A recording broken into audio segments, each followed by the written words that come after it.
It's funny, isn't it? How we romanticize the past, even the parts that smell faintly of mildew and existential dread.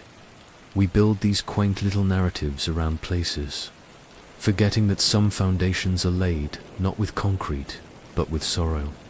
And sometimes those foundations never quite set, leaving the whole structure a bit wobbly, a bit prone to unexpected drafts. You might pack your bags, whistle a cheerful tune, and imagine long summer days by the lake. Perhaps you picture s'mores by a crackling fire, the scent of pine needles, and the gentle hum of cicadas. A picture-perfect escape, a nostalgic dip into simpler times. But simple, like most good intentions, often gets terribly complicated at Camp Crystal Lake, because the truth is, while you're busy dreaming of idyllic getaways, Camp Crystal Lake is dreaming too. And its dreams, much like its history, are less about sunny afternoons and more about the things that linger in the shadows, the whispers that never quite fade, and the peculiar feeling that something or someone is always waiting for you to unpack your deepest fears. There's a camp, you see, nestled deep within the forgotten folds of the landscape, where the trees lean in a little closer, and the air itself hums with an ancient, melancholic song. It's called Camp Crystal Lake, and though the signs might be faded and the paint peeling, it's never truly been abandoned. Oh no, it's not the kind of place that simply lets go. It holds on, sometimes with a gentle, unseen hand, other times with a grip that tightens slowly, imperceptibly, until you realize you can't quite breathe. The summer wind, if you listen closely, carries more than just the scent of pine and damp earth. It carries the echo of laughter that abruptly ceased, of screams that became part of the very fabric of the woods. It's a place that doesn't just remember, it is remembrance, a living, breathing monument to a past that refuses to stay buried, always ready to welcome new arrivals into its peculiar embrace. It's not abandoned, it's waiting, and the trees, they still whisper, and if you listen closely, they seem to be saying your name, a soft, almost imperceptible invitation to step further in, as if a long-lost friend were calling you back from a forgotten dream, drawing you deeper into the quiet solitude that has claimed so many. You might glance at the dilapidated cabins, the rusted swing sets, and simply see decay, the slow surrender of wood and metal to time. But look closer. Feel the faint chill that lingers even on the warmest days, the kind that has nothing to do with the weather and everything to do with what resides beneath the surface. There's a peculiar stillness here, even when the crickets chirp or a distant bird calls. It's the kind of silence that isn't empty but full, brimming with unseen presences, with echoes of footsteps that no longer disturb the leaves, and voices that only the oldest pines can truly decipher. The lake itself, a dark, placid mirror reflecting the bruised sky, seems to breathe with a slow, heavy rhythm. It's not just water. It's a repository of memories, a cold, deep ledger where every splash, every cry, every sinking shadow has been meticulously recorded, never to be truly erased. And the path, the one that winds through the dense undergrowth, barely visible in places, it doesn't just lead somewhere. It invites you, almost gently, to lose yourself within its labyrinthine embrace, promising a shortcut that always seems to loop back to where you started, but never quite the same way. The air here doesn't just hold the scent of the forest. It carries a faint, almost imperceptible taints of old sorrow, a scent that clings to your clothes, your hair, even your very thoughts, a reminder that grief, like a persistent fog, can settle deep into a place and refuse to dissipate. It's a place built on grief, yes, but also on a peculiar patience. It watches, it waits, it observes with a detached curiosity, knowing that eventually, everyone who crosses its threshold will become another entry in its silent, whispered history. You can feel its ancient gaze upon you, a slow, unblinking assessment. Waking at Crystal Lake is an experience akin to surfacing from a dream you can't quite recall, but whose lingering tendrils still send shivers down your spine. A peculiar coldness that has nothing to do with the temperature outside the cabin walls. The first light filtering through the grimy window panes seems less like a promise of a new day and more like a reluctant concession, as if even the sun struggles to pierce the veil of gloom that hangs heavy over the camp. The fog, a thick, damp blanket woven from the lake's breath, doesn't just rest on the ground. It creeps into your lungs, a cold, heavy presence that makes each breath feel like a deliberate act of defiance, a small, futile protest against the pervasive chill. It settles on everything, coating the leaves, the splintered wood of the porch, and even the inside of your eyelids with a persistent, clammy dampness that no amount of blinking seems to clear. And the dew, oh the dew on the grass. It tastes of metal and forgotten promises. A metallic tang that coats your tongue and hints at something profoundly unnatural. Something that has seeped up from the very earth itself, carrying with it the silent echoes of countless mornings that have dawned here, always with the same unsettling chill. You'll find yourself instinctively rubbing your tongue against the roof of your mouth, trying to banish the taste, but it lingers stubbornly. You'll rise with a vague sense of unease, a knot in your stomach that tightens with the morning light, but for the life of you, you won't be able to articulate why. It's that subtle discord, that off-key note in the symphony of dawn, that truly gets under your skin, a low hum beneath the surface of your consciousness that refuses to be ignored. A quiet, insistent whisper that something is fundamentally amiss. The air itself feels heavy, pregnant with unspoken truths, and the quiet rustling of leaves seems to carry an undercurrent of watchful anticipation, as if the very trees are holding their breath, waiting for something unseen to stir. You might try to shake off the feeling, attribute it to a restless night or the unfamiliar surroundings, but the sense of being observed never truly fades. Even the morning chorus of birds, usually a cheerful symphony, sounds muted here, almost hesitant, as if they too are wary of disturbing the profound quietude that predates their songs. Their chirps are quick, clipped, lacking the usual joyful abandon, and you'll notice periods of absolute silence that stretch unnervingly long, moments where even the insects seem to hold their breath. You'll tell yourself it's just a damp, just the unfamiliar things, the lingering dreams from a night spent on a lumpy mattress, but deep down, a different kind of knowledge begins to bloom. Cold and unyielding, a quiet certainty that this place affects more than just your physical comfort. It touches something deeper, something within your very core. There's a peculiar feeling of isolation that comes with these Crystal Lake mornings, even if you're surrounded by other campers or counselors. It's as if the fog and the silence create an invisible barrier, a personal bubble of unease that no cheerful greeting or shared breakfast can truly penetrate, leaving you strangely alone with your creeping dread. You'll shiver, pull your thin blanket tighter around your shoulders, and wonder if anyone else feels it, this creeping sense of wrongness that seems to permeate the very fabric of the morning, this silent, almost polite invitation to succumb to the melancholy that drips from every branch and seeps from every stone. The day has barely begun, and yet you already feel inexplicably tired. Sleep doesn't come easy at Camp Crystal Lake, not truly. It's more like a series of brief, shallow descents into a twilight state, where the line between waking and dreaming blurs until it's almost imperceptible, leaving you feeling less rested and more observed.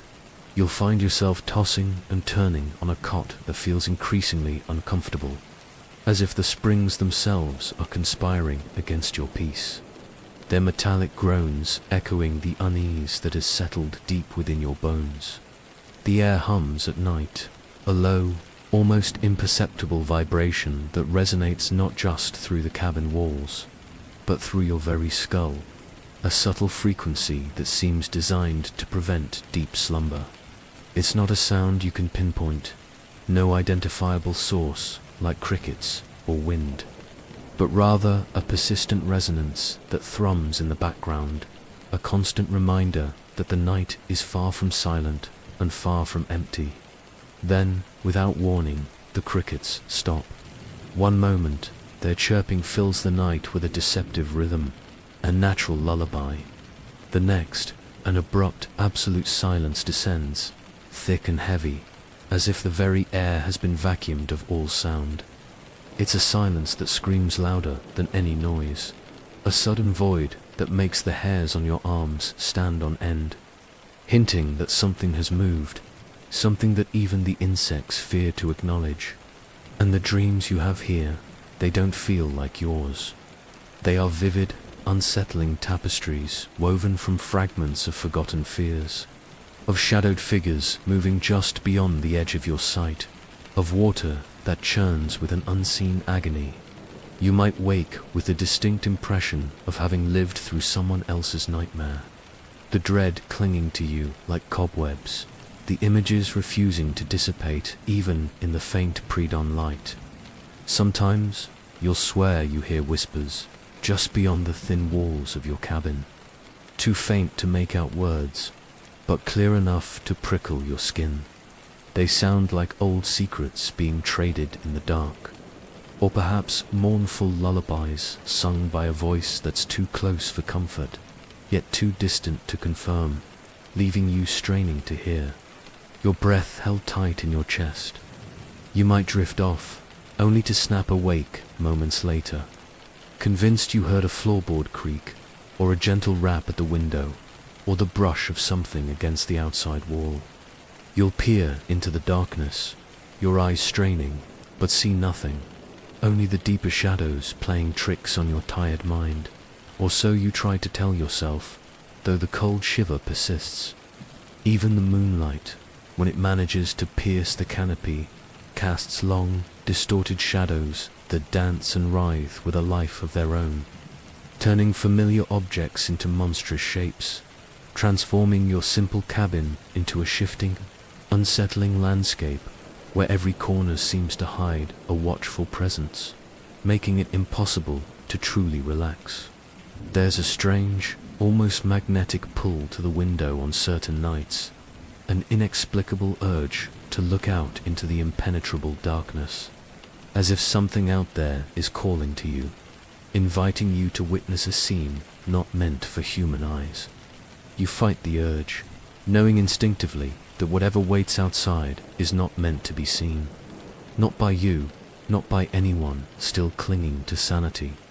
So you lie there, suspended between a restless half-sleep and a heightened state of awareness, counting the slow, heavy beats of your own heart, a lonely drum in the profound stillness, waiting for the first, reluctant hint of dawn, knowing that true rest is a luxury this particular camp simply refuses to grant, keeping you on edge, always.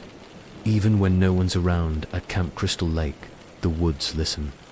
It's a silence that isn't empty, but full, brimming with unseen presences, with echoes of footsteps that no longer disturb the leaves, and voices that only the oldest pines can truly decipher. A peculiar kind of quietude that makes the hairs on your neck prickle, even in broad daylight.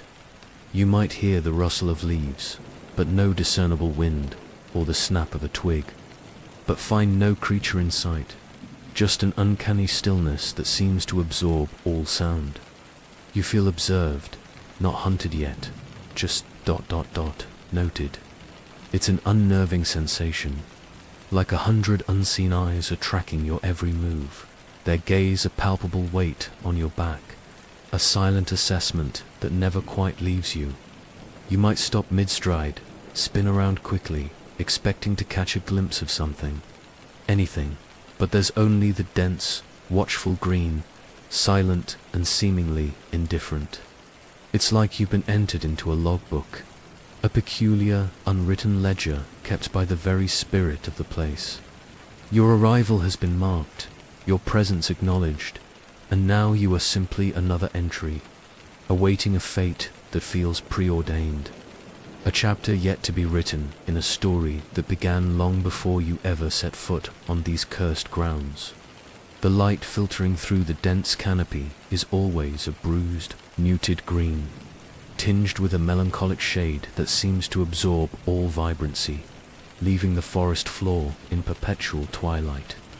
It's a light that doesn't quite illuminate, but rather deepens the shadows, making every twisted root and gnarled branch seem to shift and writhe with a hidden life. There's a subtle chill that permeates the air beneath the trees. Even on the warmest summer days, a damp, earthy scent mingled with something else, something indefinable that hints at stagnation and decay. A smell that clings to your clothes and makes your skin feel clammy. A constant, unpleasant reminder of the ground beneath your feet. You might find yourself speaking in hushed tones, even when alone, as if instinctively respecting the pervasive silence, or perhaps fearing that any louder sound might draw unwanted attention from the unseen listeners who dwell within the verdant gloom. Your own voice feels strangely intrusive, a clumsy interruption in the profound quiet. The paths here don't seem to lead anywhere straightforwardly. They meander, twist back on themselves, and sometimes simply vanish into thickets, as if the woods themselves are subtly guiding you, not towards an exit, but deeper into their labyrinthine embrace. Always a few steps further from where you thought you were headed. You'll catch glimpses of things in your peripheral vision, a flash of movement, a distorted shape, only for them to vanish when you turn your head directly. It's like the forest is playing a slow, cruel game of hide-and-seek, revealing just enough to keep you on edge, but never enough to confirm your growing dread. This pervasive, watchful silence becomes a constant companion, a presence more tangible than any human. It's not hostile, not yet, but rather possesses a profound, ancient patience, simply waiting for the inevitable, a silent observer charting the slow, quiet descent of every soul that wanders too deep into its timeless embrace. Ah, the counselors.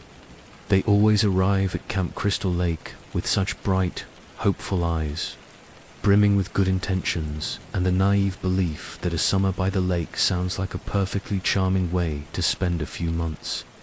They picture s'mores and campfire songs, perhaps a bit of innocent mischief, completely oblivious to the ancient pervasive melancholy that clings to every leaf and every drop of water here.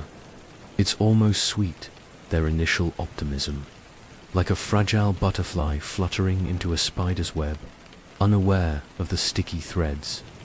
They signed the paperwork, unpacked their bags in cabins that smell faintly of forgotten things and damp earth, and perhaps make a few jokes about the rustic charm.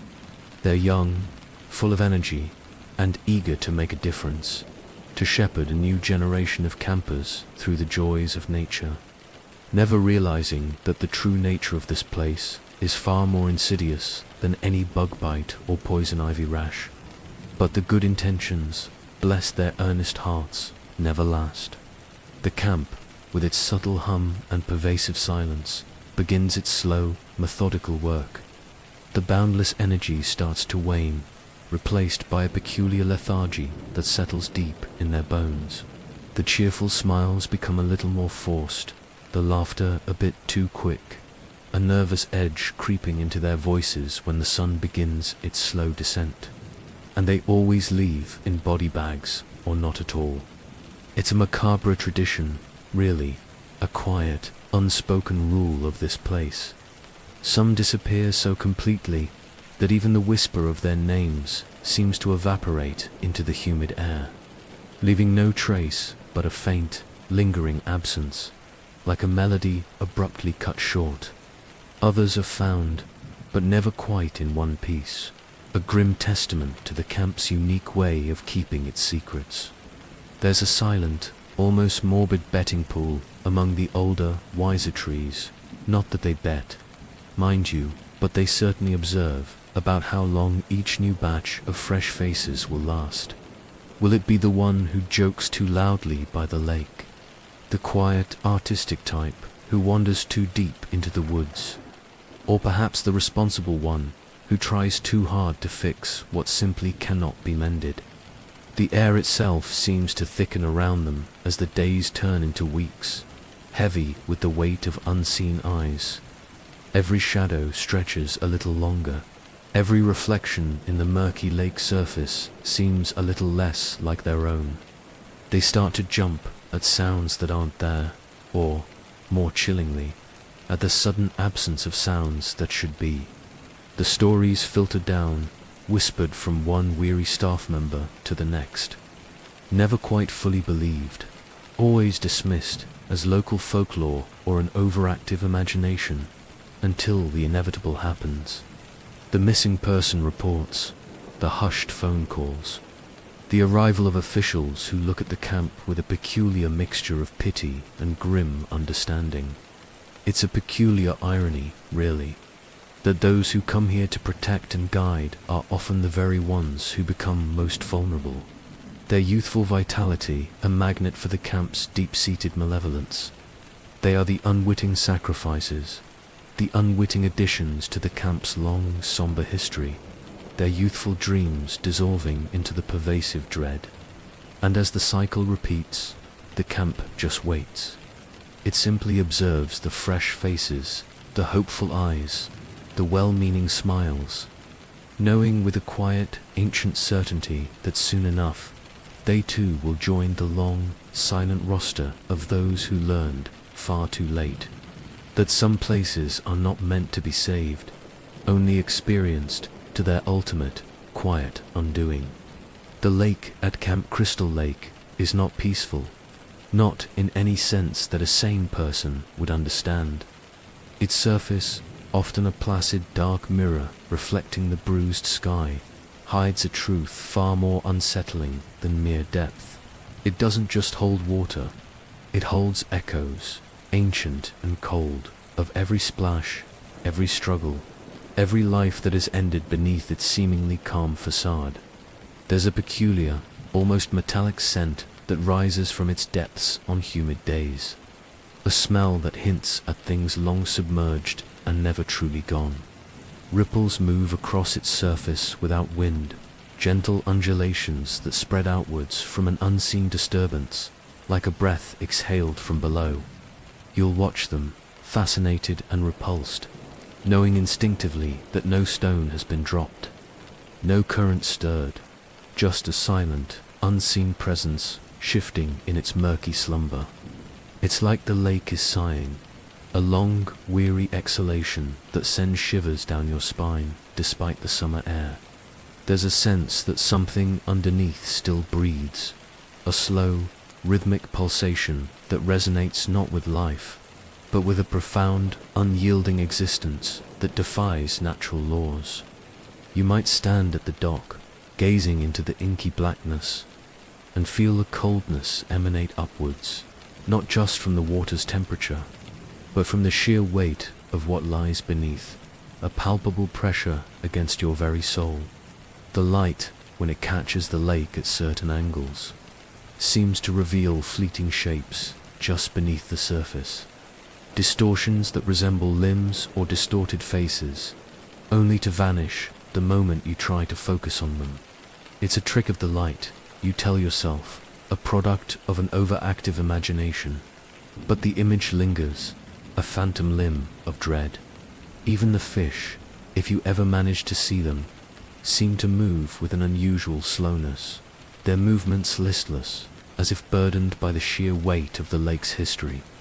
They are silent witnesses, living archives, swimming through the very memories of despair and violence that permeate their cold, dark home, carrying bits of that sorrow in their very scales.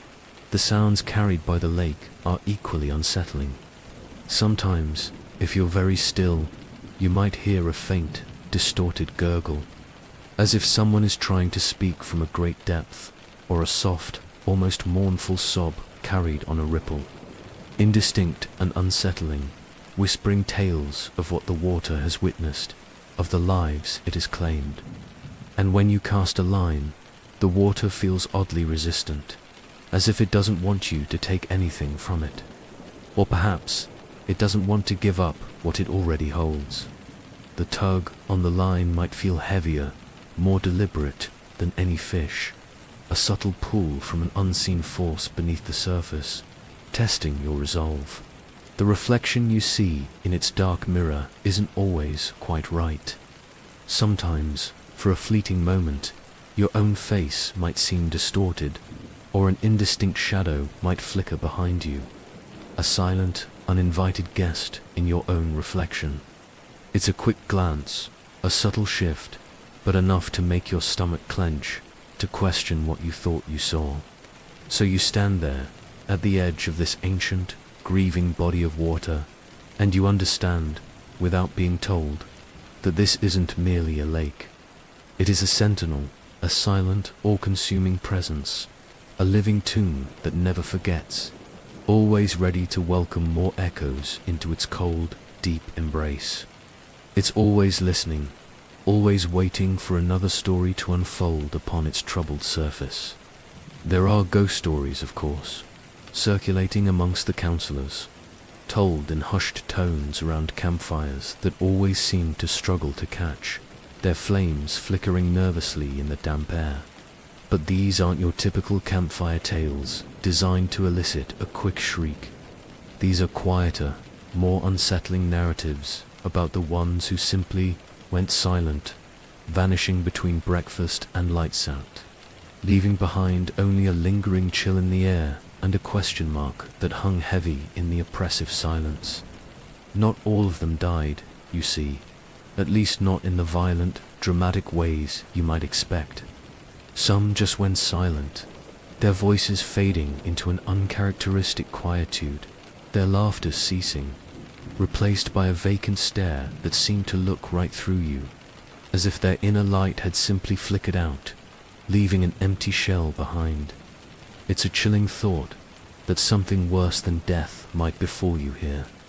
They didn't always leave in a flurry of screams or a pool of crimson. Sometimes they just vanished, subtly, like a whisper carried away by the wind. Gone from their bunks one morning without a trace, their toothbrushes still in the holder, their half-read books lying open on their nightstands, as if they merely stepped out for a moment and simply forgot to return. The stories speak of a counselor named Sarah, who was known for her vibrant, infectious laugh. One afternoon, she walked into the woods to gather firewood and was never seen again, though some swear that on humid nights you can still hear a faint, distant echo of her laugh, thin and reedy, just beyond the tree line, a melancholic reminder of her abrupt departure. Then there was Michael, the quiet, thoughtful type, who disappeared during a canoe trip on the lake. His empty canoe drifted back to shore, rocking gently in the ripples, but he was gone. And ever since, on particularly still nights, when the moon casts a spectral glow, a faint, solitary ripple sometimes appears on the lake's surface, as if an unseen paddle has just dipped into the water, signaling a presence still navigating its cold depths. These aren't tales of a vengeful spirit, not exactly. They're more like cautionary whispers, reminders that this camp has a way of absorbing people, of making them disappear into its very fabric, either through violent means or through a slow, quiet erasure, as if their existence was merely a temporary inconvenience for the ancient malevolence that pervades the grounds. The older counselors, the ones who have somehow managed to stay longer than expected, carry this knowledge in their weary eyes. They don't speak of it openly, but you can see it in the way they flinch at sudden sounds, the way they never truly relax, a silent understanding passing between them, a shared secret of the ones who were simply absorbed. It's a peculiar kind of fear that these stories inspire. Not the kind that makes you jump, but the creeping dread that makes you question your own solidity, your own grip on reality. You begin to wonder if you too will simply fade away, a quiet dissolution into the melancholy of the camp, becoming another silent entry in its macabre ledger. And sometimes, when the fog rolls in particularly thick, you might catch a glimpse, a fleeting shadow at the edge of your vision, or a whisper just at the threshold of hearing that makes you wonder if never left doesn't just mean they died, but that they are still here, waiting, silent, forever part of the camp's permanent, unseen staff. Every day at Camp Crystal Lake, around dusk, time feels broken, as if the very gears of existence grind to a halt, or more unnervingly, decide to run backward for a spell. It's a subtle shift at first, a fleeting disorientation that you might dismiss as fatigue or the fading light playing tricks on your mind. But it settles into a consistent, unsettling phenomenon, a daily ritual of chronological disruption that whispers of something profoundly wrong with the natural order of things in this peculiar place. Watches stop, quite suddenly, the second-hand freezing mid-sweep, their digital displays flickering into blankness, refusing to resume their rhythmic count until the precise, invisible moment when the missing hour has passed. You might tap them, shake them, even try to reset them, but they remain stubbornly inert, silent witnesses to a temporal anomaly that scoffs at human mechanisms and the relentless march of minutes. Bells don't ring. The evening mess hall bell, meant to summon campers with its insistent clang, simply remains silent, its purpose forgotten, its voice stolen by the peculiar temporal vacuum that descends upon the camp. You realize the absence of its sound with a sudden, jarring awareness, a hollow echo in the growing silence, highlighting the strange void in the fabric of the day. You lose track of yourself, a peculiar sense of detachment settling over you, as if a segment of your own consciousness has been briefly exposed, leaving a gap in your memory, a blank space where recollections of recent activities should reside.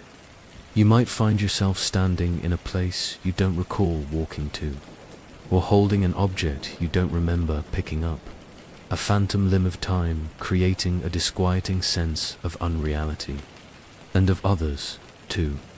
Campers and fellow counselors seem to vanish from your immediate awareness, only to reappear moments later, their movements fluid and continuous, as if they were never truly gone, leaving you with the unsettling sensation that you were the only one who experienced the brief, inexplicable void, the lonely witness to a temporal glitch. The light during this missing hour takes on an unnatural hue, a deep, bruised violet that seems to absorb all warmth, casting long, distorted shadows that writhe and stretch with a life of their own, making the familiar landscape seem alien and menacing, blurring the edges of reality until everything feels just a little bit off, a little bit wrong. There's a profound stillness that descends during this period, a silence so complete it presses against your eardrums, a vacuum of sound that hints at the very air holding its breath, waiting for the strange interval to pass. Even the persistent hum of the woods seems to falter, leaving only the sound of your own anxious heartbeat in the oppressive quiet. When the hour returns, or rather, when time resumes its normal flow, it's not with a jolt, but a soft, almost imperceptible click, like a lock disengaging. Your watch suddenly ticks again, the world regains its linear progression, but you're left with a lingering sense of unease, a peculiar coldness in the pit of your stomach, knowing what just transpired.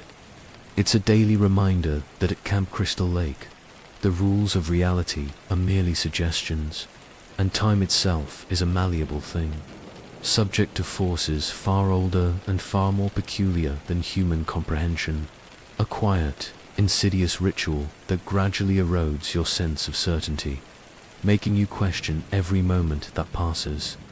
Camp Crystal Lake isn't merely a location on a map. It's a wound, a place built not with lumber and nails, but with raw, unaddressed grief that festered and then calcified into the very bedrock of the land. The air here carries the faint, persistent scent of old sorrow, a pervasive melancholy that seeps into your skin, a testament to the profound tragedy that birthed its true, terrifying nature. It's a perpetual echo chamber of heartache, where every rustle of leaves seems to whisper forgotten laments, and every ripple on the lake's surface carries a silent, unending cry. The core wound, of course, is Jason's death, not just the event itself, the terrible, lonely drowning of a boy who was different, who needed protection, but the agonizing indifference of those who should have been watching. It was a neglect so profound it created a vacuum, a gaping maw that the lake itself seemed to inhale, pulling a young, vulnerable life into its cold, unforgiving depths, leaving behind only the haunting silence of what should never have happened. And from that horrific void sprang Pamela's rage. It wasn't a quick, explosive anger that dissipates with time. No, it was a slow, consuming inferno, born of a mother's unspeakable pain. A grief so absolute it twisted into a relentless, singular purpose. Vengeance. Her love, once a comforting embrace, contorted into a monstrous shield, protecting her lost child's memory with a brutal, unyielding ferocity that left a permanent scar on the very soul of the camp. The mourning that never got to become peace is the true curse here. There was no closure, no healing, no gentle acceptance of loss. Instead, the grief became an active, living entity, intertwining with the very roots of the trees and the currents of the lake, manifesting as a palpable presence that suffocates any attempt at joy or serenity. It's a sorrow that perpetuates itself, a cyclical nightmare of unresolved anguish that ensnares anyone who dares to trespass. You can feel it in the heavy silence of the woods, in the way the sunlight struggles to penetrate the canopy, always appearing filtered and dim, as if even the light of day is too mournful to shine brightly here. The vibrant greens seem muted, the cheerful blues of the sky always tainted with a bruised, melancholic grey, reflecting the deep-seated sadness of the place. The air itself feels thick with unshed tears, a palpable dampness that goes beyond mere humidity, a constant reminder of the sorrow that saturates every atom of this ground. It's a weight on your chest, a quiet pressure that makes you sigh without knowing why, an inexplicable weariness that seeps into your bones, leaving you feeling perpetually drained. Every abandoned cabin, every rusted swing set, every forgotten toy scattered in the undergrowth whispers of a broken promise, a childhood tragically cut short, a mother's love curdled into a devastating, relentless hatred. These aren't just remnants. They are shrines to a grief that refuses to yield, silent monuments to a pain that continues to echo through the decades. And it's this profound, suffocating grief that gives the camp its insidious power, its ability to draw you in, to make you feel its despair as if it were your own. It feeds on new hopes, on new lives, twisting them into fresh manifestations of its ancient pain, adding new layers to a suffering that seems to have no end, only endless repetition. So, when you walk through Camp Crystal Lake, understand that you are not just walking on ground. You are treading upon a heart that broke long ago, a place where mourning was denied its peace, and the echoes of a mother's rage and a child's lonely death are the true, enduring spirits that guard its somber gates, ensuring that the wound remains forever open. At Camp Crystal Lake, Jason doesn't hunt.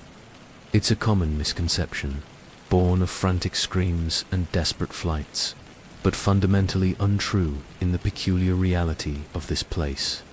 He doesn't stalk with the cunning of a predator, nor does he actively seek you out with malicious intent. No, Jason simply waits, a patient, monolithic presence, an extension of the camp's pervasive grief, an inevitable outcome for anyone who lingers too long within its somber embrace. You don't run from him here. That's the critical, terrifying paradox.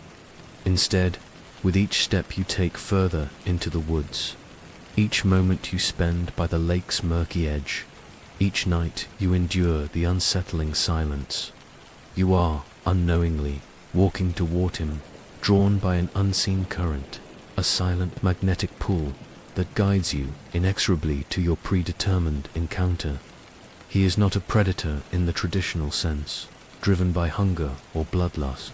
He is more akin to a guardian, a silent sentinel rooted in the camp's very soil, reacting not with proactive malice, but with a primal, almost mechanical response to intrusion. You are not prey. You are merely an anomaly, a disturbance in the camp's endless cycle of mournful waiting, a disruption to its quiet, grieving solitude. His presence isn't announced by a sudden rustle or a chilling growl. It's a gradual awareness, a subtle shift in the air, a deepening of the already profound silence, as if even the very sounds of the forest hold their breath in respectful deference. You feel him before you see him, a coldness that isn't from the weather, a pressure that isn't from the air, a certainty that simply is. And when you finally do glimpse him, it won't be in a dramatic chase sequence, but often in a quiet, unexpected moment. A reflection in a cabin window, a silhouette glimpsed between the trees, a still figure at the edge of the lake, motionless and stark against the bruised light, like a fixed point in a world that subtly shifts around you. He is a constant, a fixture in the camp's landscape, as much a part of the twisted pines and the stagnant water as anything else. His movements, when they occur, are not frantic or hurried. They are deliberate, almost ponderous, like an ancient mechanism slowly fulfilling its pre-programmed function, an echo of a child's simple routine. There's a strange, almost tragic inevitability about him. You don't escape Jason. You merely delay the moment of recognition. Every attempt to avoid him feels less like evasion and more like a slow, futile orbit around a gravitational center that you cannot possibly defy. A quiet dance towards a predetermined embrace. He doesn't seek you out with the thrill of the chase. He simply occupies the space you were destined to stumble into. His existence is a continuous, quiet vigil, a never-ending patrol of the grounds he protects, a perpetual state of readiness that requires no active effort, only patience, infinite and unyielding. So, when you consider Jason Voorhees, understand this. He is the manifestation of the camp's sorrow, its rage, its eternal inability to find peace. He doesn't hunt. He simply exists, a monument to a grief that never faded, waiting for the unwary to complete their slow, unwitting pilgrimage to his silent, tragic domain. You'll try to leave Camp Crystal Lake, of course.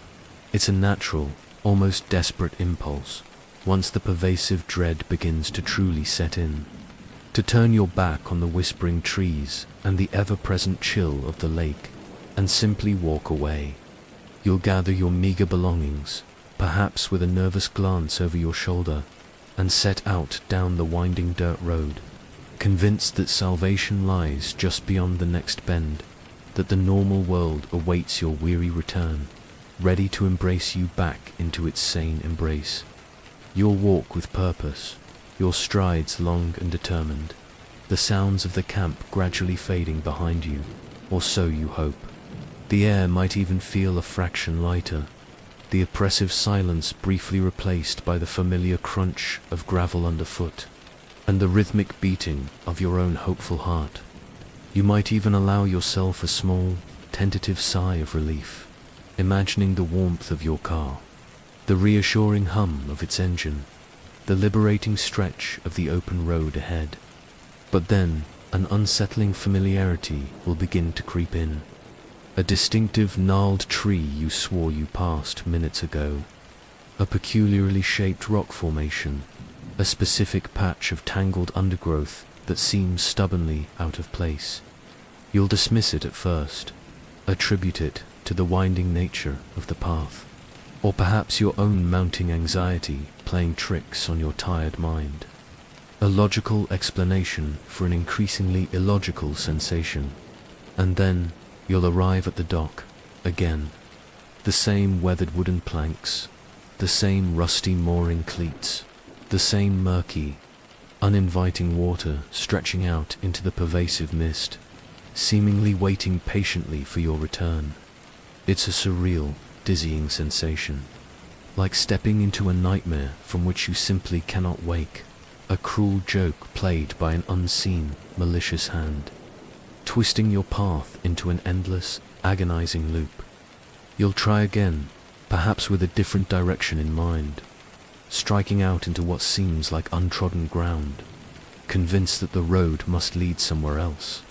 That logic and simple geography must eventually win out against this bizarre, inexplicable phenomenon. You might even feel a surge of defiance, a stubborn refusal to be trapped by what can only be described as an impossible trick of the landscape, a natural defiance of the camp's eerie power. But each time, the result is the same. The meandering trails, the dense foliage, the subtle shifts in elevation, they all conspire to lead you back, inexorably, to the very starting point you desperately sought to escape. It's as if the camp itself has become a living labyrinth, its pathways sentient, designed not to deter you, but to always, quietly, bring you home. It's a peculiar form of psychological torture, really. Not the overt, brutal kind, but a slow, insidious erosion of your will, your hope, your very sanity. The repetition, the futility of your efforts, the mocking familiarity of the dock each time you emerge from the trees, gradually strips away your resolve, replacing it with a creeping sense of despair and resignation. There's a soft, almost imperceptible hum in the air when you find yourself back at the dock, a faint vibration that seems to emanate from the lake itself, or perhaps from the very ground beneath your feet.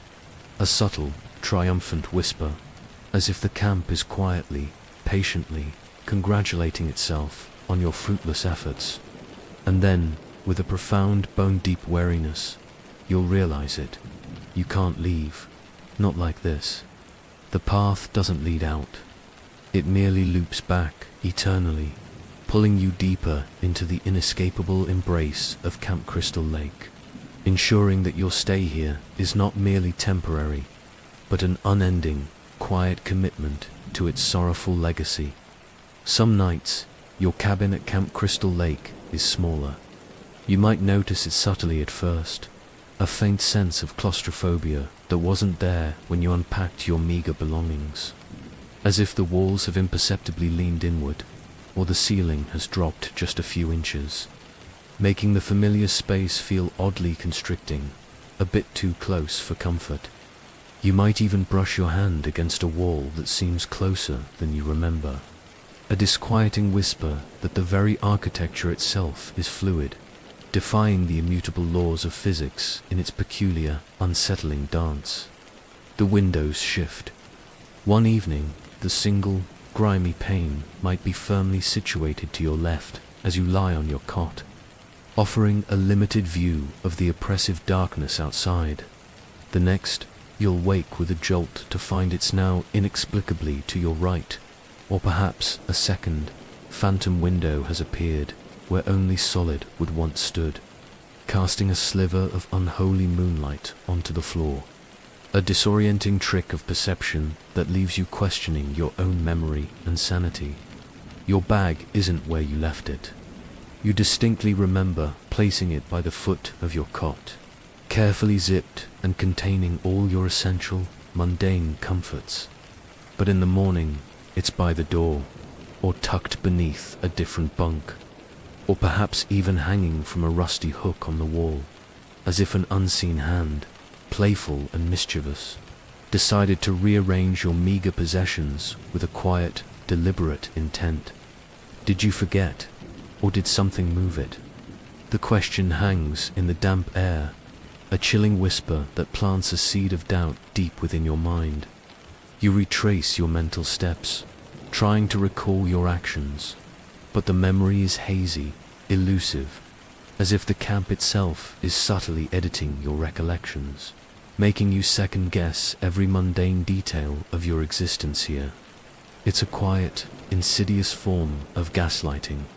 The floorboards creak differently too, not with the familiar groan of old wood settling, but with a new, almost intentional sound, as if unseen footsteps are pacing just beyond your range of hearing, or the very structure of the cabin is subtly shifting beneath your weight.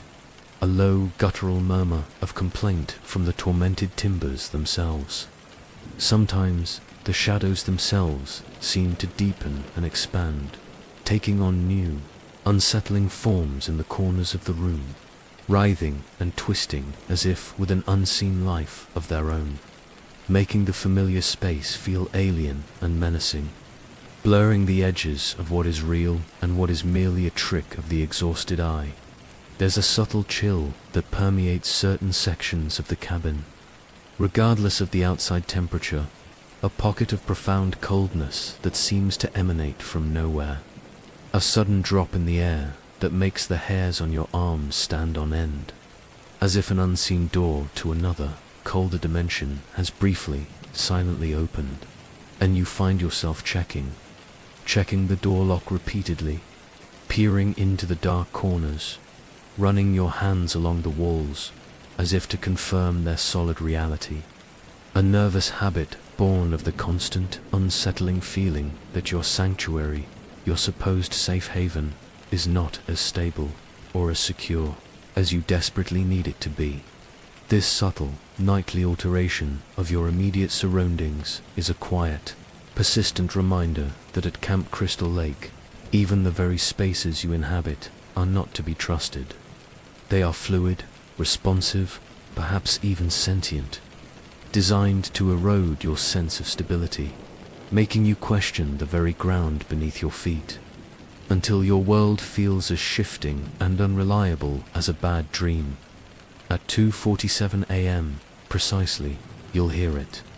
It's not a loud sound, no sudden shriek or crashing branch designed to jar you awake with a fright. Instead, it's a gentle whisper, just once, barely audible, yet clear enough to freeze the breath in your lungs and send a prickle of ice crawling up your spine. It's the sound of your own name, uttered softly, almost mournfully, as if by someone standing just beyond the threshold of your perception. A spectral lullaby meant to lull you into a deeper, more profound state of dread. It's never loud, never close, but clear enough to penetrate the deepest layers of your restless sleep, bypassing the conscious mind and burrowing directly into the primal fear that resides in your core.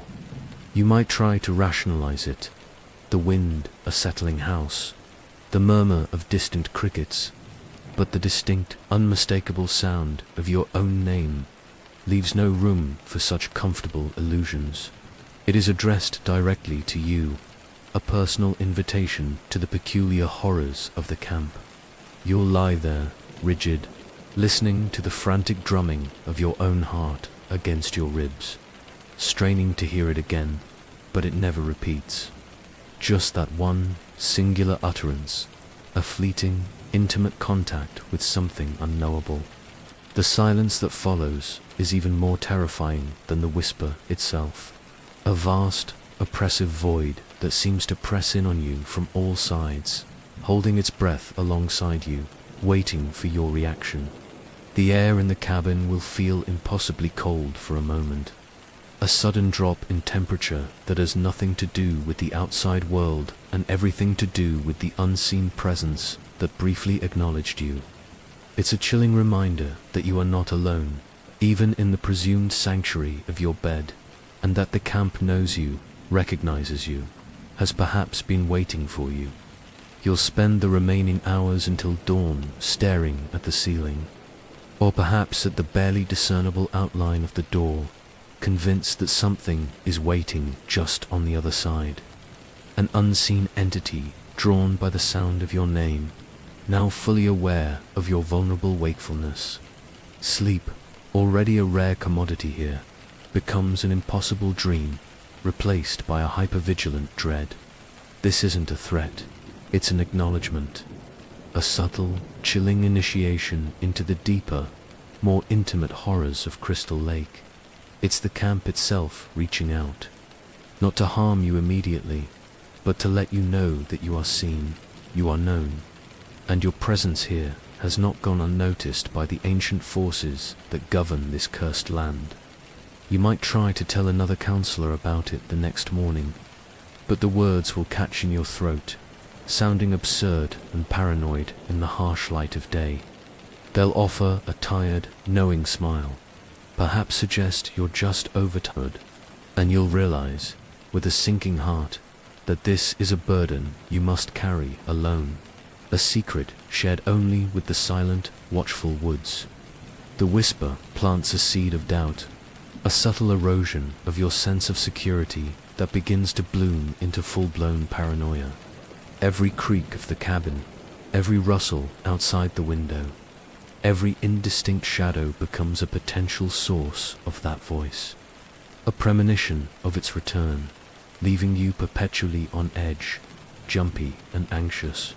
And so, night after night, you'll lie there, eyes wide open, waiting for 2:47 a.m., for that soft, almost tender calling of your name, a chilling serenade from the heart of Camp Crystal Lake, a whispered promise that you are now, irrevocably, a part of its silent, sorrowful story. It's a peculiar, infuriating little quirk of Camp Crystal Lake, one that gnaws at your sense of order and reality more than any spectral whisper or shifting cabin wall. A shoe, perhaps kicked off thoughtlessly while lounging by the lake. A flashlight, slipping from numb fingers during a midnight stroll to the outhouse. A pen, tumbling from your pocket as you bend to tie a shoelace. Once it hits the ground here, it's gone. Not stolen, not misplaced, not even buried by some mischievous critter. It just doesn't exist anymore, vanishing as if absorbed by the very earth itself, leaving behind only the faint imprint of its absence. You'll retrace your steps, meticulously, desperately, your eyes scanning every inch of the damp, leaf-strewn ground, convinced it must be there, just out of sight.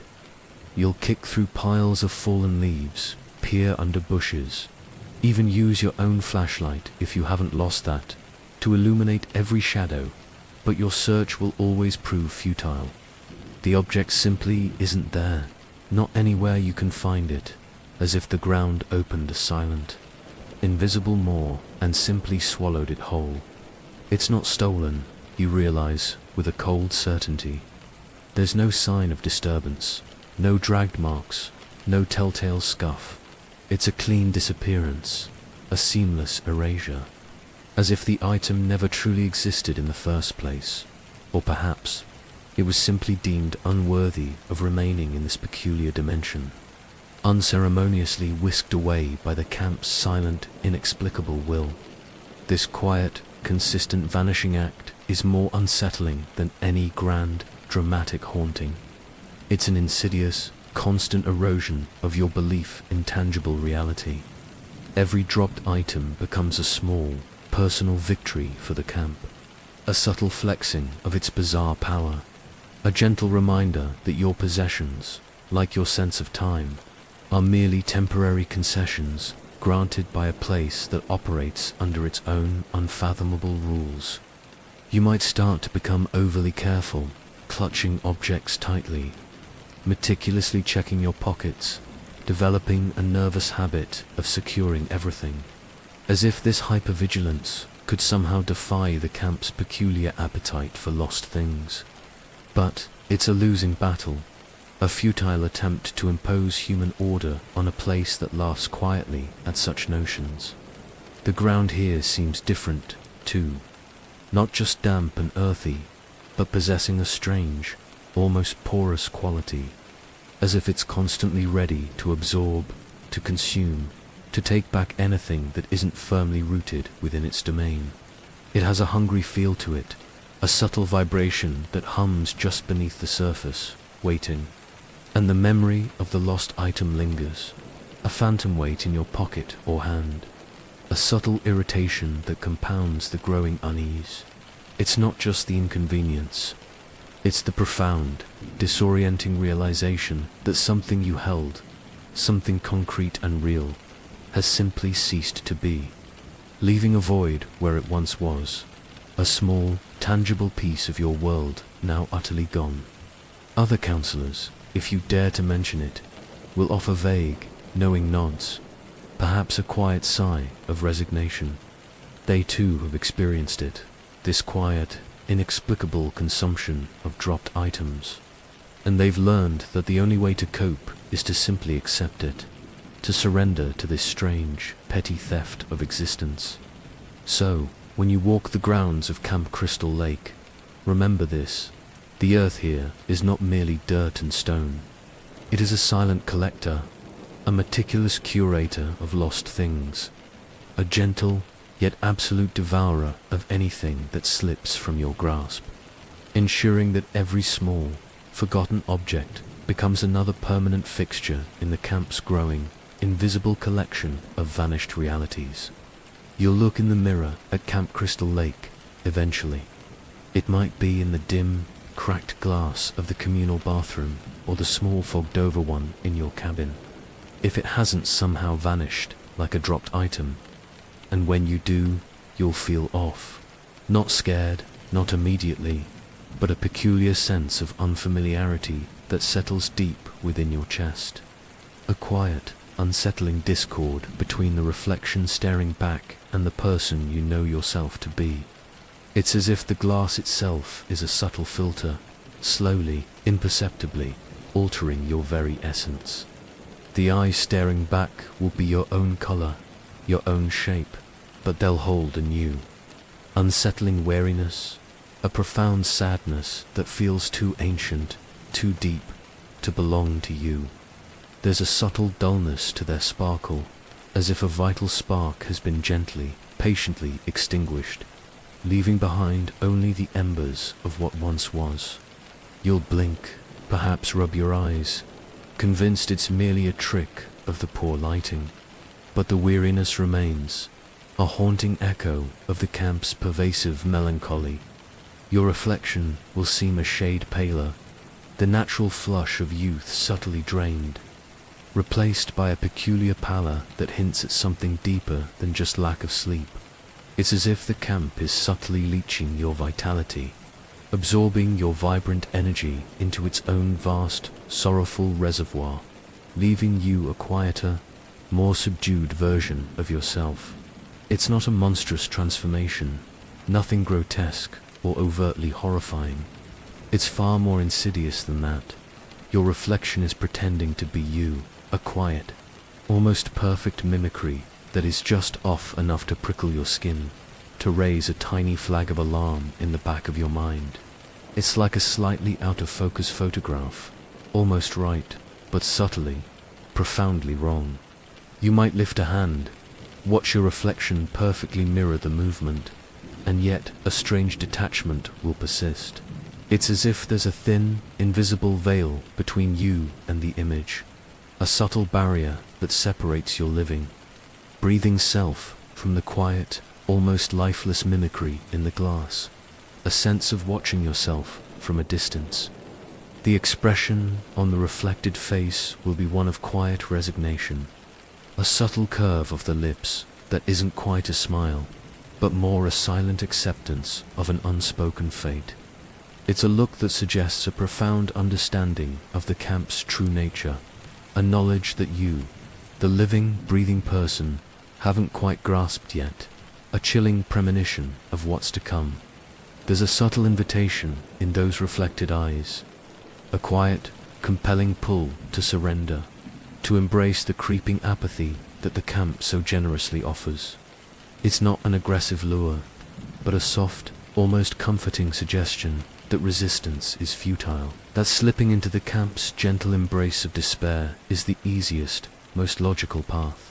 You'll find yourself gazing longer than intended, captivated by this slightly altered version of yourself, trying to reconcile the image with your internal sense of identity.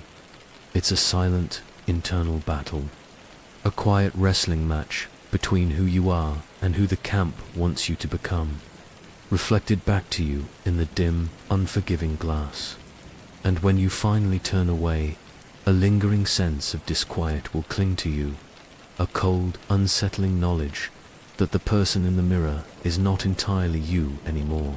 It's a silent warning, a subtle premonition that Camp Crystal Lake is not just affecting your surroundings, it's slowly, quietly reshaping the very essence of you, one reflection at a time. Wherever you are at Camp Crystal Lake, you hear the lake.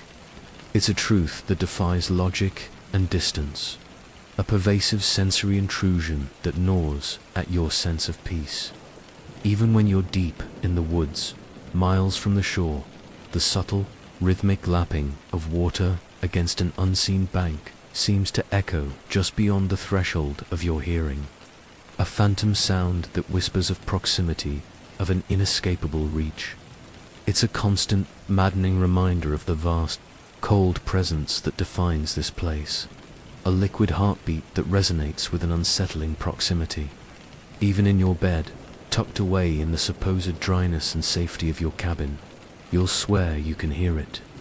Not the distant rush of a river or the gentle patter of rain, but the distinct, almost intimate sound of water shifting, churning softly, as if the lake itself has somehow seeped into the very foundations of your dwelling, or perhaps into the very chambers of your mind. Its subtle murmur, a perpetual soundtrack to your restless nights. It's like it's following you. The thought plants itself like a cold, wet seed in your mind, growing into a chilling certainty that the lake isn't just a geographical feature. It's a sentient entity, its watery tendrils reaching out, its vast, mournful presence subtly pursuing you, ensuring that its somber essence is never truly out of your sensory grasp, no matter how far you try to stray from its shores. When the fog rolls in thick, as it often does, the sound intensifies, becoming clearer, more immediate, as if the mist itself is a conduit, amplifying the lake's silent whisper.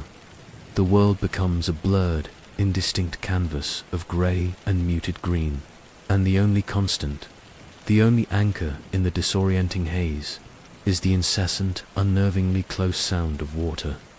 You might find yourself subconsciously avoiding open windows, or pulling your curtains tighter, a futile attempt to block out the omnipresent sound, as if a physical barrier could somehow sever your connection to the pervasive auditory hallucination.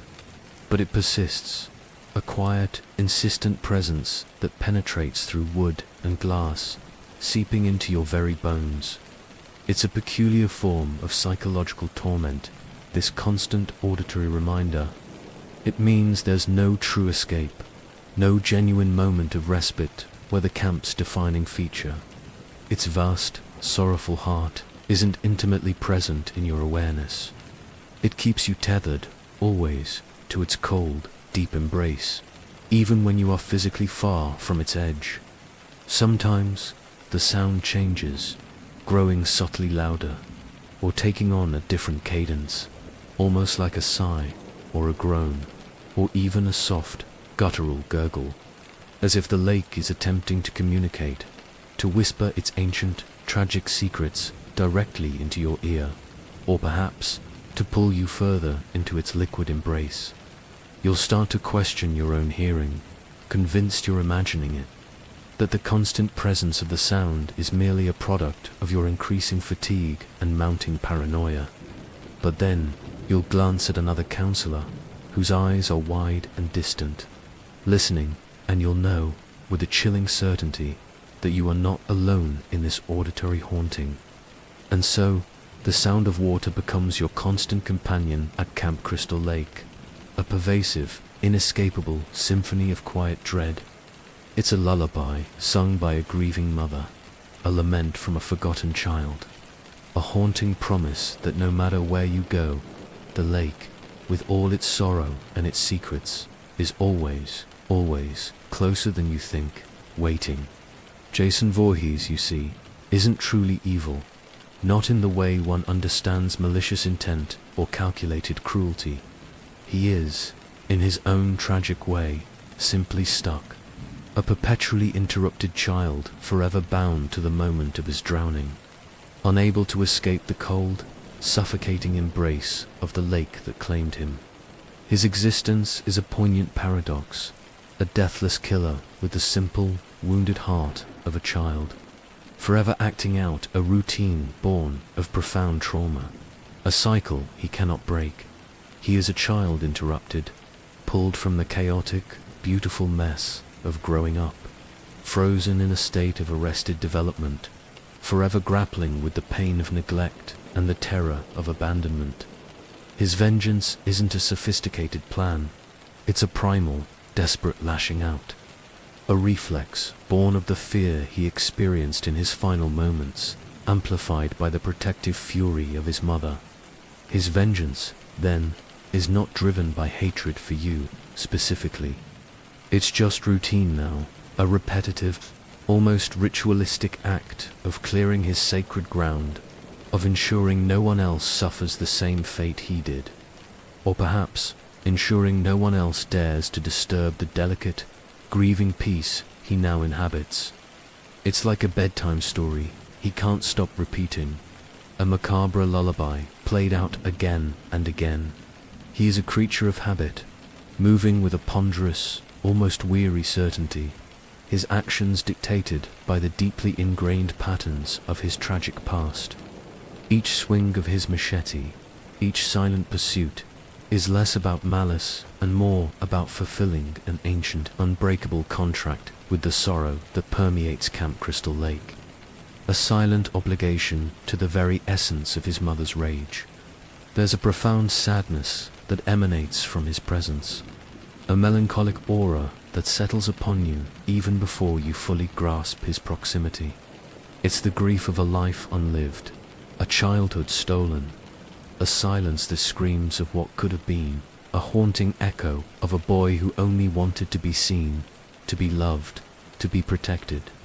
He doesn't chase with the glee of a hunter, but with the quiet, relentless determination of a force of nature, an unstoppable tide. There's no joy in his pursuit, only a grim, unwavering commitment to his purpose, an almost solemn duty to maintain the somber sanctity of his eternal home, to ensure the cycle continues unbroken. His mask, the iconic symbol of his terror, is not for you, it is for him. He wears it to hide, to conceal the mangled face of the child he once was, from shame, from the world that neglected him, and perhaps, most profoundly, from the crushing weight of his mother's expectation. From the relentless gaze of her unending sorrow. He is the camp's greatest, most tragic secret, its enduring wound made manifest. He is the quiet guardian of its grief, the silent executor of its pain, forever bound to a fate he never chose.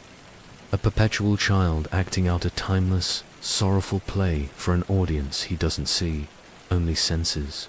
So, when you encounter Jason, remember the child within the killer.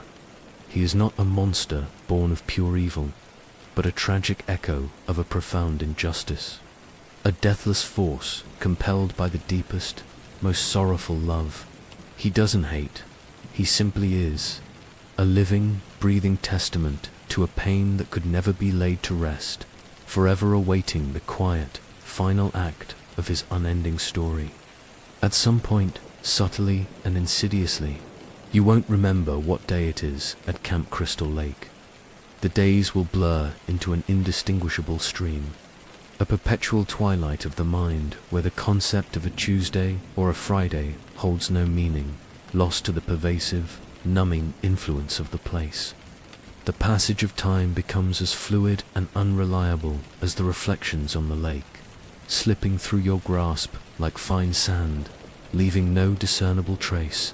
And then, more unsettlingly, you won't remember why you took the job. The initial motivations, the desire for a summer escape, the need for a temporary distraction, the naive hope of making a positive impact will slowly, quietly dissolve, replaced by a profound blankness, a void where your purpose once resided. You'll find yourself performing your duties mechanically, without passion or understanding, like a puppet whose strings are pulled by an unseen, indifferent hand. The camp numbs your thoughts like cold water, a steady, chilling immersion that gradually dulls your senses, your memories, your very capacity for independent thought. It's not a sudden shock, but a gradual, pervasive chilling, seeping into your mind until your inner landscape mirrors the desolate, melancholic exterior of the grounds, stripping away your individuality one quiet thought at a time. Conversations with other counselors become shorter, more fragmented, less about shared experiences and more about immediate, practical needs, devoid of any genuine connection or warmth. There's a peculiar, almost robotic quality to the interactions, as if everyone is operating on a predetermined script, their true selves slowly eroding beneath the camp's influence. You'll stop checking your phone. The outside world, once a vibrant tapestry of connections and responsibilities, will recede into an abstract, distant concept, its urgency replaced by the immediate, pervasive reality of Camp Crystal Lake. The notifications will pile up, unread, unimportant, as your focus narrows to the chilling present moment and the ceaseless whispers of the woods. The days stretch out, long and featureless, punctuated only by the subtle shifts in light and the recurring, unsettling phenomena that have become your new normal. There's no anticipation, no planning, just a quiet, pervasive acceptance of the camp's rhythm, a resignation to its timeless, unyielding flow, as if you've become a part of its ancient, sorrowful cycle. Your dreams, already fragmented and alien, will become less about external terrors and more about a quiet, internal dissolution, a sense of fading, of becoming transparent, of losing the very essence of who you are. You wake with a profound sense of emptiness, a hollow space where your aspirations and memories used to reside. There's a peculiar irony in this amnesia, this gradual erasure of purpose. The camp doesn't need to force you to stay.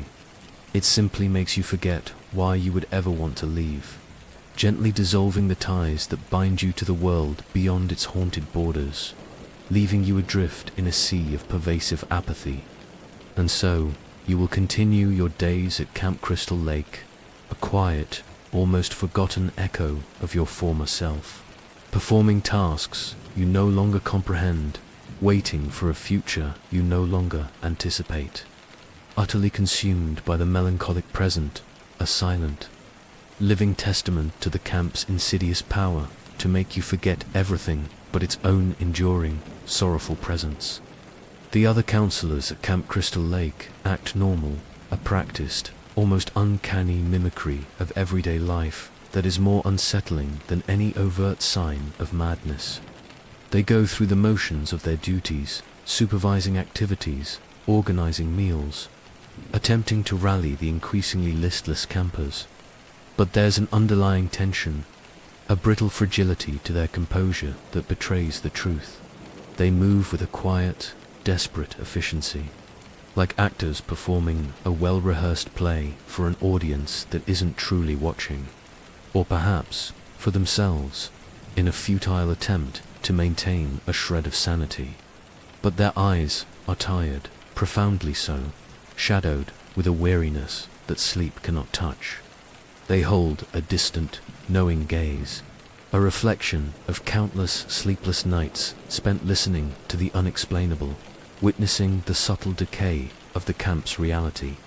When their eyes meet yours, it's rarely a direct, engaging connection, but a brief, haunted flicker of recognition, a silent acknowledgement of a shared, unspoken burden. before they quickly look away, as if fearing what unspoken horrors might be revealed in a prolonged glance. They speak too carefully, their voices hushed, almost conspiratorial, even when discussing the most mundane topics.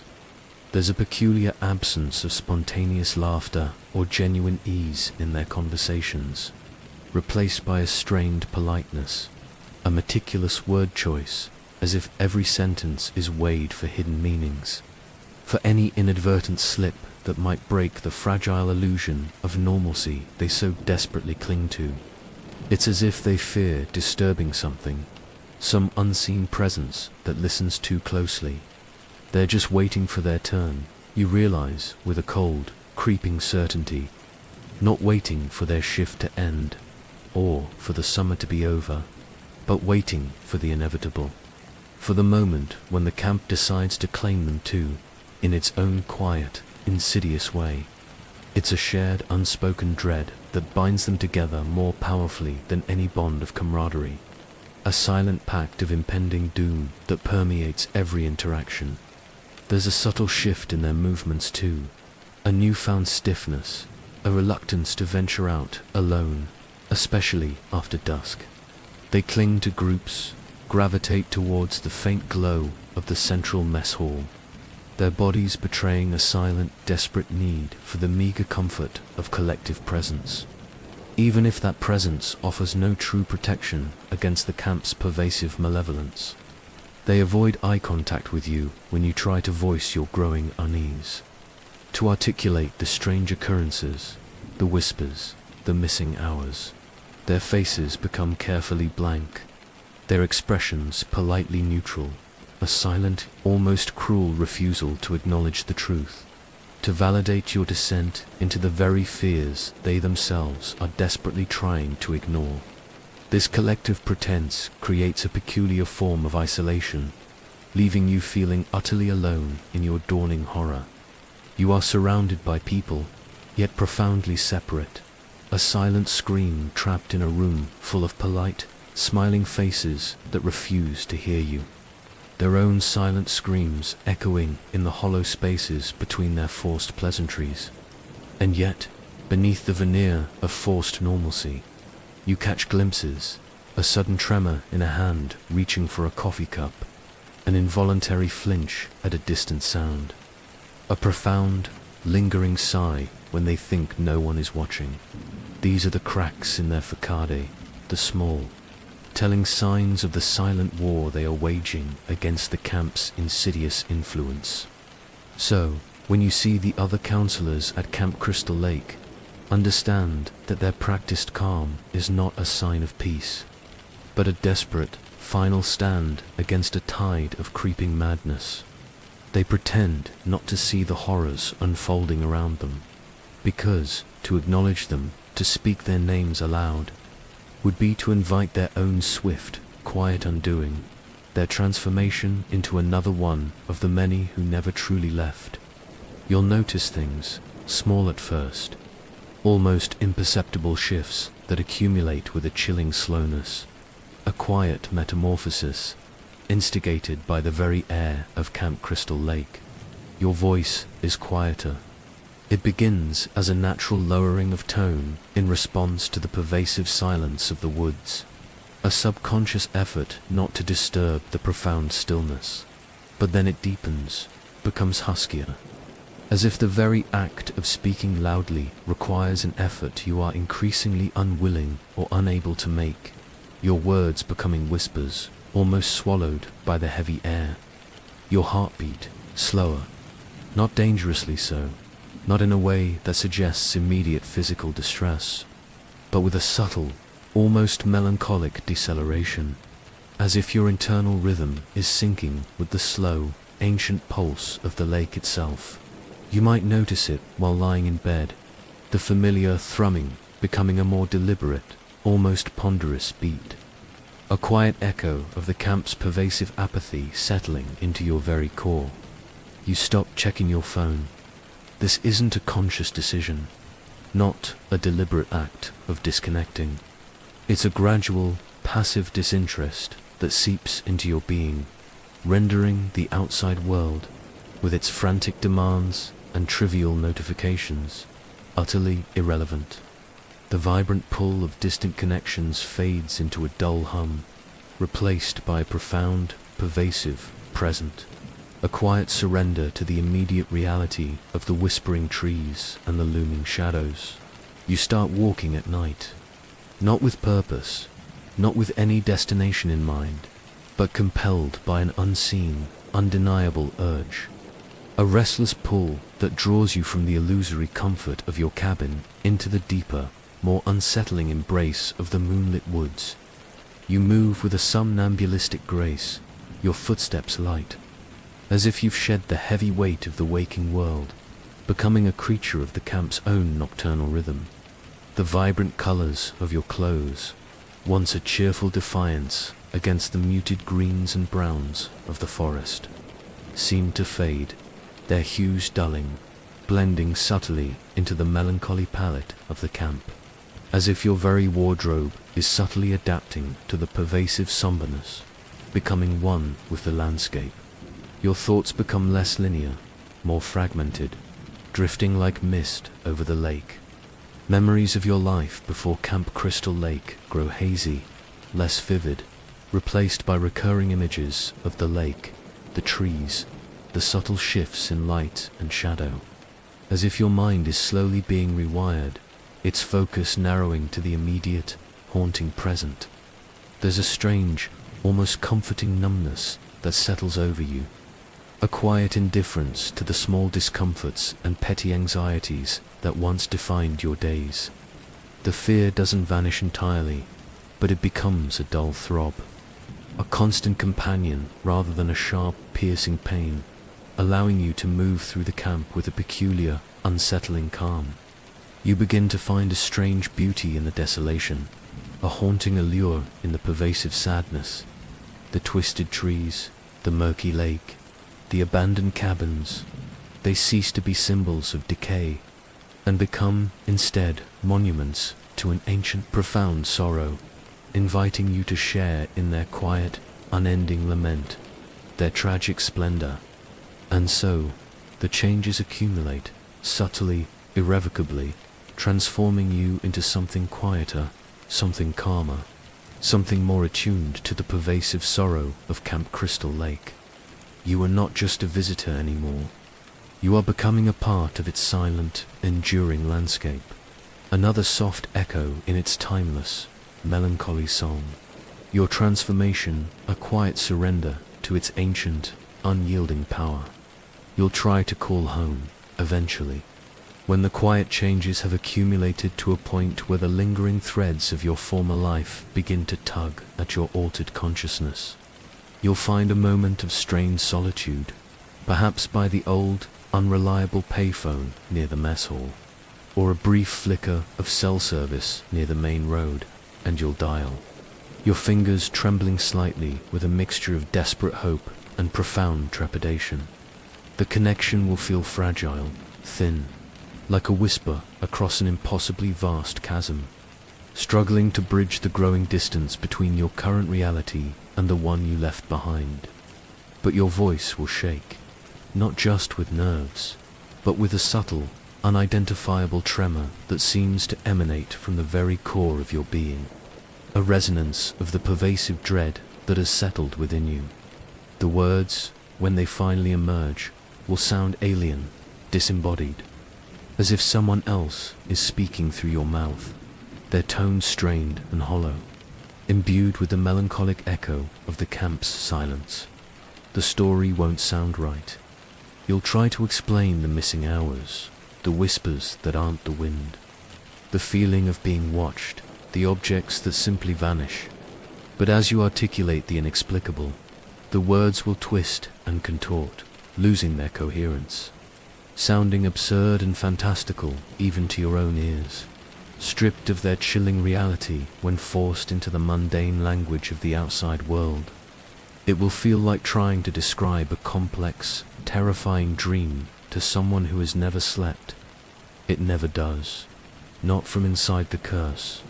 The peculiar reality of Camp Crystal Lake, with its subtle, insidious deviations from the norm, cannot be translated into a language understandable to those who remain untouched by its influence.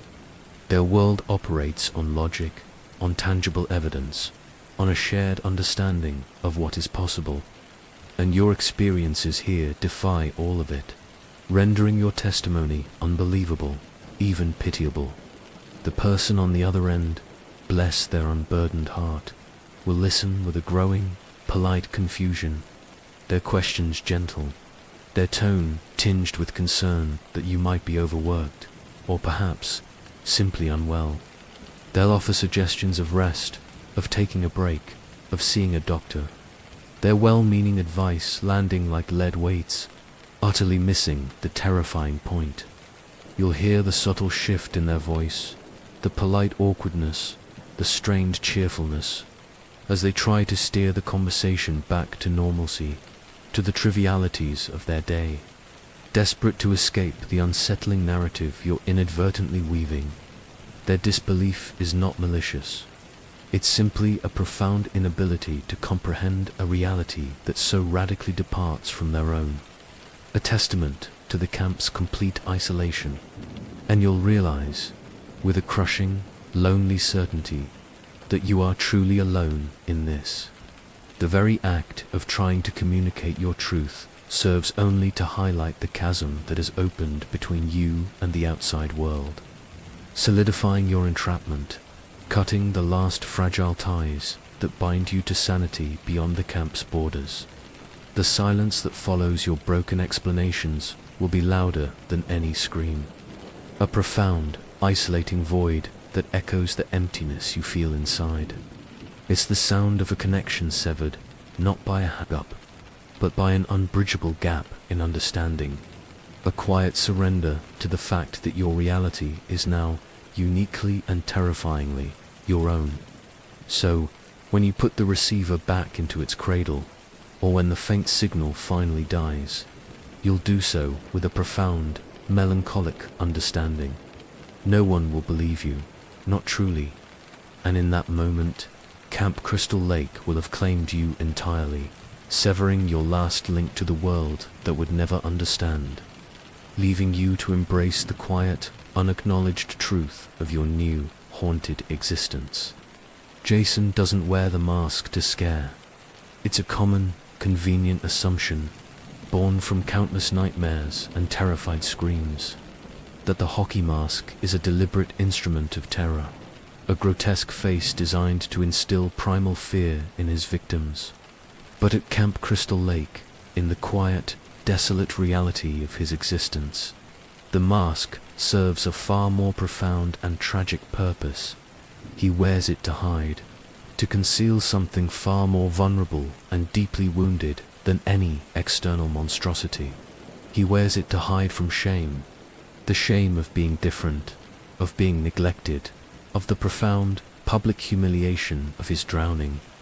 The mask is a barrier against a world that scorned him, a shield against the imagined taunts and the judgmental stares that he, in his arrested, childlike mind, still believes are directed at the mangled face beneath. It's a desperate attempt to reclaim a semblance of dignity in a life that was stripped of it so brutally. He wears it to hide from his mother, not from her physical presence, for she is often a spectral, guiding force, but from the crushing weight of her unending grief, from the relentless, demanding gaze of her vengeful love. The mask is a way to compartmentalize, to separate the innocent, vulnerable child she lost from the silent, immutable force he became, a necessary divide to bear the burden of her perpetual sorrow.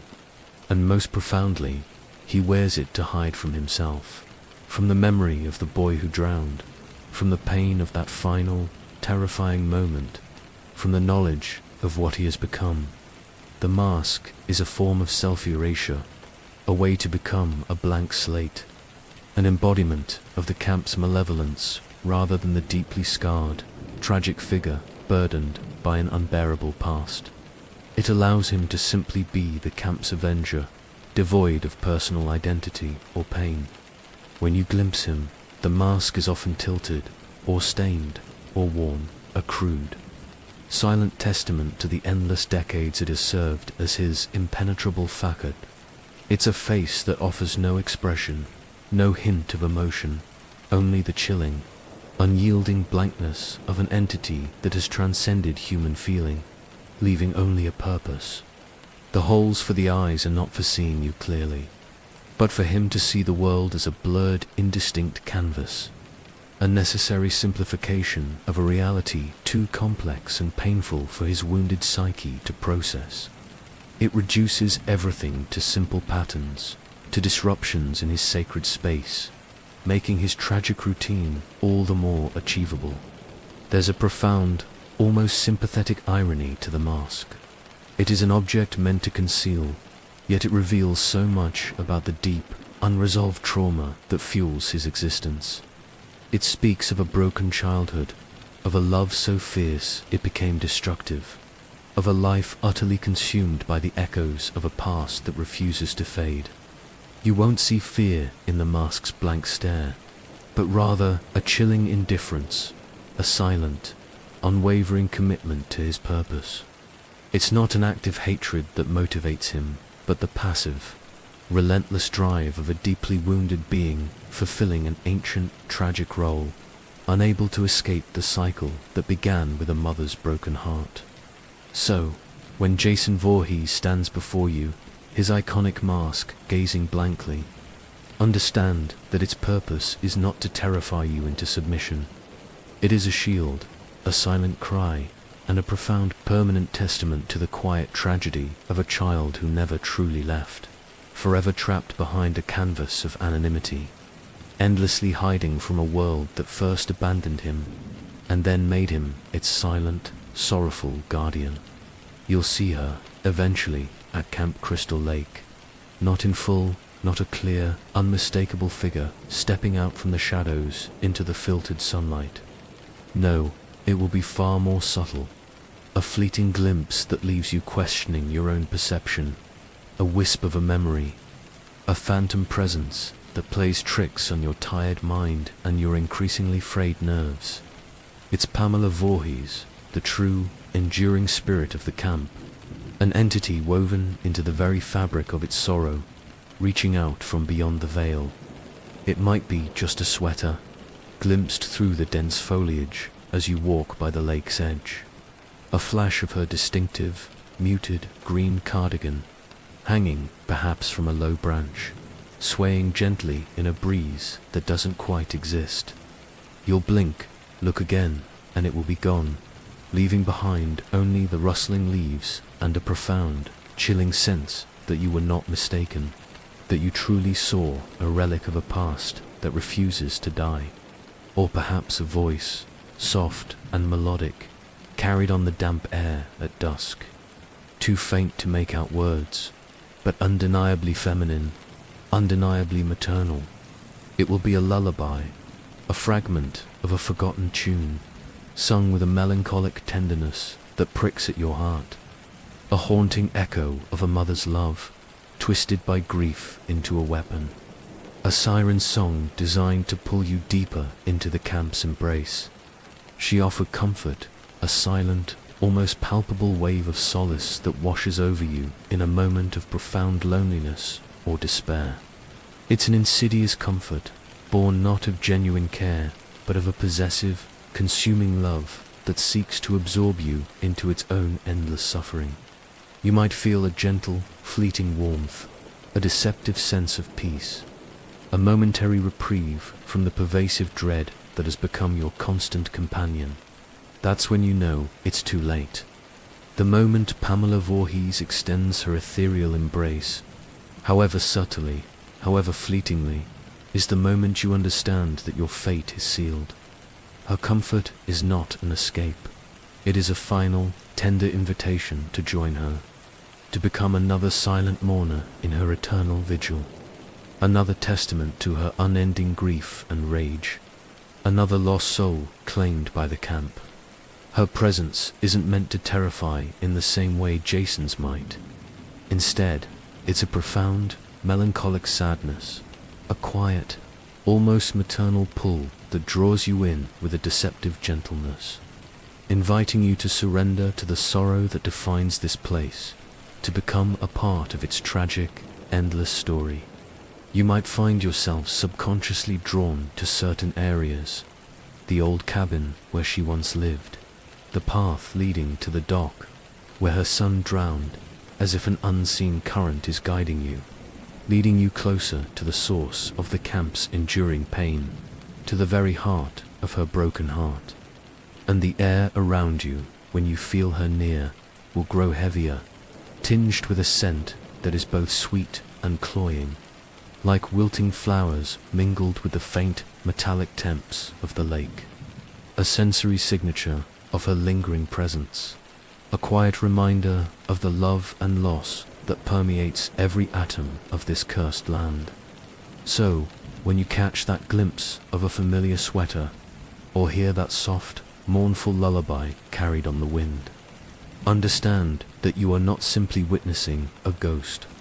You are being offered a final, irrevocable invitation to become a permanent resident of Camp Crystal Lake, to surrender to the comfort of its ancient grief, and to join Pamela in her unending vigil, forever part of the family she never truly let go.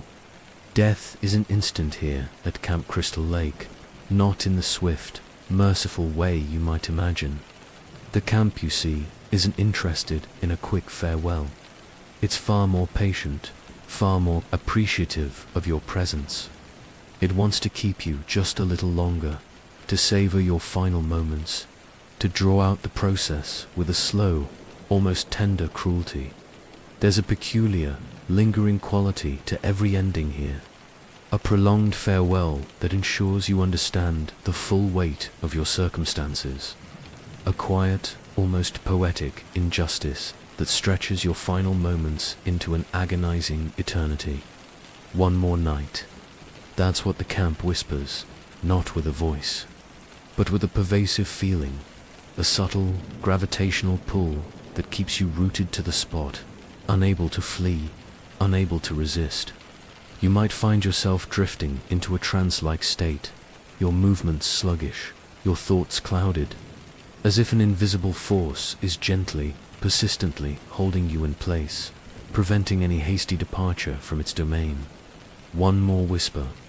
The faint, almost imperceptible call of your name at 2:47 a.m. will intensify, becoming a little clearer, a little more insistent, a soft, intimate invitation to embrace the finality that awaits.